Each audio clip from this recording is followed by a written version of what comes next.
大家好，今日係2026年4月13日。而家同大家讀國際新聞。各位聽眾，今日嘅國際局勢可以話係動盪之中帶住緊張，尤其係中東局勢已經成為全球焦點。首先同大家講最重要嘅一單，美國同伊朗嘅高層談判正式破裂。今次談判喺巴基斯坦首都進行，雙方傾咗超過20個鐘，但最終都係無結果收場。美國方面由副總統 JD Vance 帶隊，而伊朗就堅持唔肯完全放棄核武發展。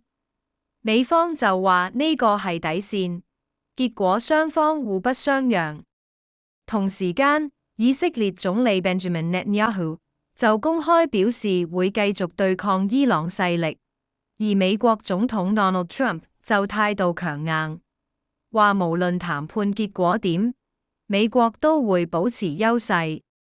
整個局勢明顯仲未見到緩和跡象，而呢場衝突最直接影響嘅就係能源供應。霍爾木茲海峽持續關閉，全球石油供應受阻。油價急升，市場對未來經濟前景感到不安，多個國家股市都出現波動。國際貨幣基金組織甚至警告，就算戰事停火，全球經濟都會留下長遠傷痕。中東戰火亦直接波及黎巴嫩。聯合國指出，以色列空襲持續，已經造成大量死傷。醫療系統幾乎崩潰，大量平民被迫撤離，甚至有聯合國車隊被武裝部隊阻擋，情況非常緊張。聯合國秘書長 Antonio Guterres 呼籲各方保持克制，強調和平唔係單靠停火，而係需要信任同合作建立。除咗中東，非洲局勢同樣令人關注。喺蘇丹，一場婚禮竟然成為襲擊目標，無人機攻擊造成包括婦女同小朋友在內多人死亡。事件再次反映現代戰爭已經滲透到最平民化嘅生活場景。亞洲方面，阿富汗亦發生槍擊事件，有武裝分子向聚會人群開槍，造成多人死傷。當地治安問題依然嚴峻，亦反映出區內安全局勢仍然不穩。再講反外交層面，澳洲同多個國家，包括巴西、印尼等，一齊發表聲明，關注黎巴嫩人道危機，並呼籲保護救援人員。同時間，澳洲總理 Anthony Albanese 正積極同新加坡加強能源合作。希望喺全球能源供應不穩之下，確保本國供應安全。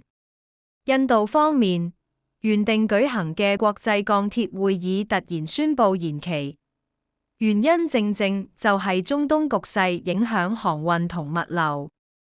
呢個決定反映戰爭影響已經由軍事層面擴展到全球產業鏈。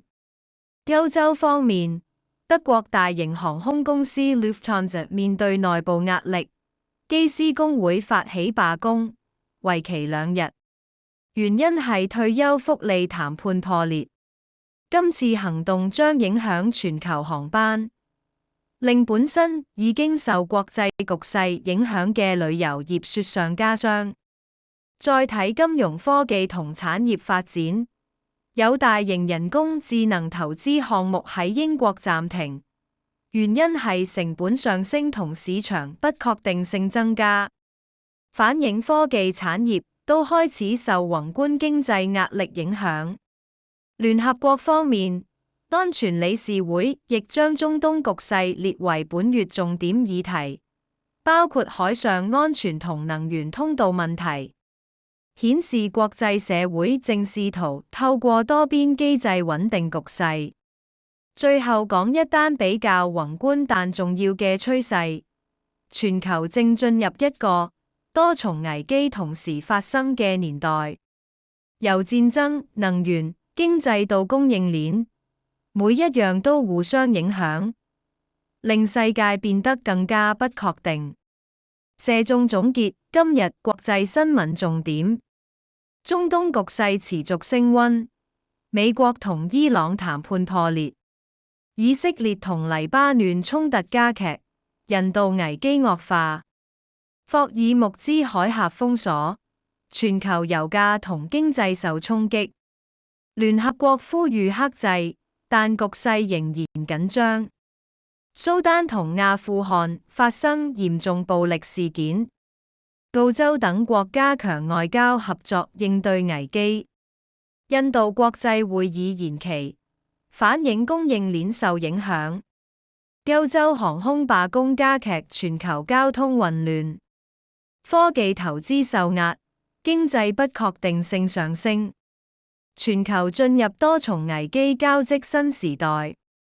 以上係今日嘅國際新聞，多謝大家收聽。